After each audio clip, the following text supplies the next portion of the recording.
कोई नहीं सिखाता सोसाइटी का सबसे जरूरी स्किल, और उसके बिना आप हर डील, हर बातचीत में हार जाते हो। I am talking about negotiation skills. Negotiation का सबसे जरूरी हिस्सा होता है सामने वाले को पढ़ना। What do they want and what do they say they want and what they actually want are almost always two completely different things. और जिनको ये समझ में आता है वो नेगोशिएशन का खेल सबसे अच्छे से खेल पाते हैं। दो चीजें होती हैं, एक होता है पोजीशन, एक होता है इंटरेस्ट। सारा मामला इन्हीं दोनों चीजों के बीच में फंसा है। पोजीशन मतलब इंसान क्या बोल रहा है, उसको क्या चाहिए, और इंटरेस्ट मतलब उसे वो क्यों चाहिए। पोजीशन सिर्फ सरफेस लेवल डिमांड होती है, लेकिन इंटरेस्ट होता है किसी तरीके की साइकोलॉजिकल नीड या कोई डर या कोई डिजायर। मान लो दो लोग संतरे के लिए आपस में लड़ रहे हैं, दोनों को पूरा संतरा चाहिए, तो दोनों की पोजीशन पूरा संतरा है, तो ऑब्वियस सोल्यूशन जो लोग प्रपोज करेंगे कि भाई कॉम्प्रोमाइज कर लो, आधा आधा संतरा ले लो। लेकिन अगर इनमें से कोई दूसरे से पूछे कि भाई तुझे पूरा संतरा क्यों चाहिए, तो हो सकता है जवाब आए क्योंकि मुझे पूरा छिलका चाहिए मामलेट बनाने के लिए। तो दूसरा बोलेगा मुझे इसलिए चाहिए क्योंकि मुझे पूरा फल खाना है। तो हो गई ना प्रॉब्लम सॉल्व। दोनों को पूरा संतरा मिल गया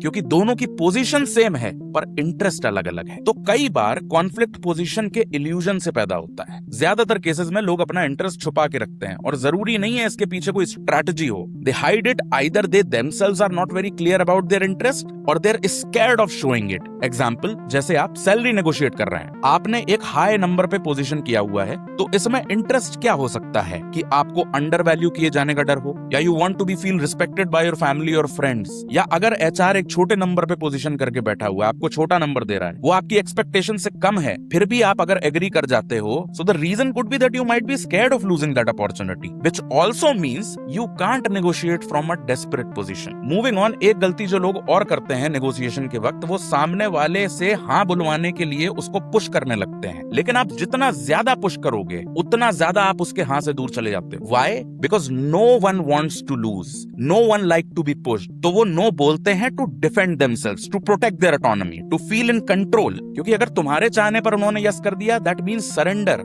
and why will anybody surrender? तो जितने लोगों को ये प्रॉब्लम होती है ना कि यार फलाना इंसान अपनी गलती नहीं मानता, why will they? You are attacking them, you are cornering them. Their dismissal is not about not admitting their mistake, it's about them protecting themselves. तो जबरदस्ती हाँ निकलवाने की बजाय लोगों को सेफ महसूस कराना जरूरी है टू विन इन नेगोशिएशन। उनको ये महसूस होना चाहिए कि हाँ बोलकर भी वो लोग नेगोशिएशन हारेंगे नहीं। अब इस सारे ज्ञान में डिस्क्रिप्शन ये है कि you can't read people before you come out of your own head. ज्यादातर लोग ध्यान से सुनते ही नहीं है, वो इंतजार करते हैं सामने वाले के चुप होने का। जब सामने वाला बोल रहा होता है तो वो अपने दिमाग में आर्ग्यूमेंट फ्रेम कर रहे होते हैं। So listening with attention is the most important tool in negotiation. So to balance your psyche so that you don't consumed by your own thoughts all day, join my upcoming workshop, Be Your Own Therapist.